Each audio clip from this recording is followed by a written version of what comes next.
નમસ્કાર, ગુજરાત 7 ન્યૂઝમાં આપનું સ્વાગત છે। પંચમહાલ જિલ્લાના શહેરા તાલુકાના મંગલિયાણા ગોપી ગામના રહેવાસી વિપુલભાઈ ગલાભાઈ પરમાર કે જેઓનું લગ્ન દીપિકાબેન સાથે તારીખ 20/5/2022ના રોજ થયેલું હતું। લગ્નના બાદ સુખી સંસાર ચાલતો હતો। જેમ જેમ સમય વીતતો ગયો, વિપુલભાઈને બીજી છોકરી એટલે કે ઉર્વશી સાથે અફેરની માહિતી દીપિકાબેનને મળી। દીપિકાબેનને માહિતી મળતા તેમના પતિ તથા પરિવારને જણાવેલું હતું કે તમે છતાં પણ તેમની વાતને અનદેખી કરી અને તેમના પતિ એટલે કે વિપુલભાઈ તેઓને છૂટાછેડા ઉપર સહી કરવા માટે અવારનવાર શારીરિક, માનસિક તેમજ હિંસા કૃત્ય કરતા હતા, જેથી ન છૂટકે તેઓએ ધાકધમકી તથા દબાણ આપી અને કોરા કાગળ ઉપર સહી કરાવી લીધેલી હતી, જેની સામે દીપિકાબેન પોતાનો સંસાર ચક્ર ચલાવવા માટે ફેમિલી કોર્ટ ગોધરાના શરણે ગયેલા છે। જે દરમિયાન સદર વિપુલભાઈ બીજા લગ્ન કરવા માટે વરરાજા બની ઘોડા પર સળગાણ સજી અને લગ્ન કરવા જઈ રહ્યા હતા। તો શું હિન્દુ કાયદા રૂલ્સ પ્રમાણે એક મેરેજ થયા પછી બીજા મેરેજ કરી શકે છે? શું આ કાયદો છે?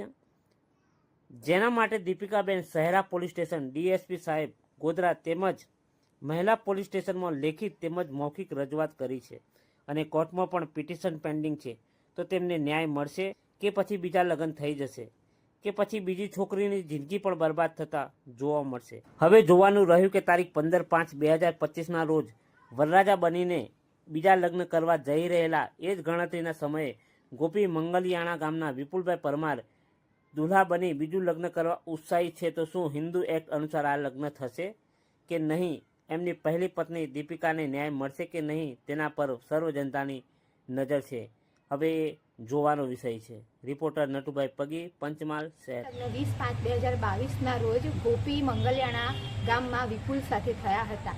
ત્યારબાદ લગ્ન જીવન બાદ અમે શાંતિથી જીવતા હતા, પરંતુ લગ્ન બાદ જે વિપુલના એક્સ્ટ્રા મેરેજલ અફેરની મને જાણ થતાં મેં ઘરમાં જાણ કરી, તે છતાં ઘરના કોઈ માણસોએ મને સહયોગ આપ્યો નહીં અને ઉપરથી મને એવું કહેવા લાગે કે મારા છોકરાના આવા લગ્નેતર સંબંધો ન હોઈ શકે, એટલે મને વિપુલ અવારનવાર છૂટાછેડા માટેના દબાણ આપતો અને છૂટાછેડા માટે એને મને ધાકધમકી આપીને છૂટાછેડાના કોરા કાગળ પર સહી કરાવી લીધી અને એના માટે અત્યારે મારે કોર્ટના શરણે આવવું પડ્યું। કોર્ટમાં આવ્યા બાદ પણ કોર્ટમાં મીડિયેશન પિરિયડમાં મીડિયેશન ચાલતું હતું। એ સમયગાળા દરમિયાન વેકેશન આવતા એ લોકોએ લગ્નનું આયોજન કરી લીધું અને 15/5ના રોજ 15/5/2025ના રોજ એ લગ્ન કરાવી જઈ રહ્યો છે। એટલે કે આમ જોવા જઈએ તો કે હિન્દુ ધારા મુજબ, હિન્દુ એક્ટ મુજબ આપણે સ્ત્રી જ્યાં સુધી જીવતી હોય એની એક પત્ની જોડે છૂટાછેડા ના થયા હોય ત્યાં સુધી એ બીજા લગ્ન ન કરી શકે।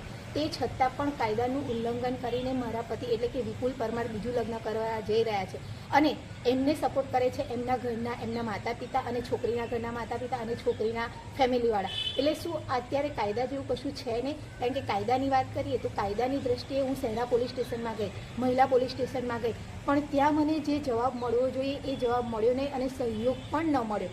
એટલે શું આ મારે શું કરવાનું? કારણ કે હું પણ એક માણસ છું, આટલી ઉંમરે મારે બીજા લગ્ન કરવા ના થાય તો મારી પરિસ્થિતિ શું થાય?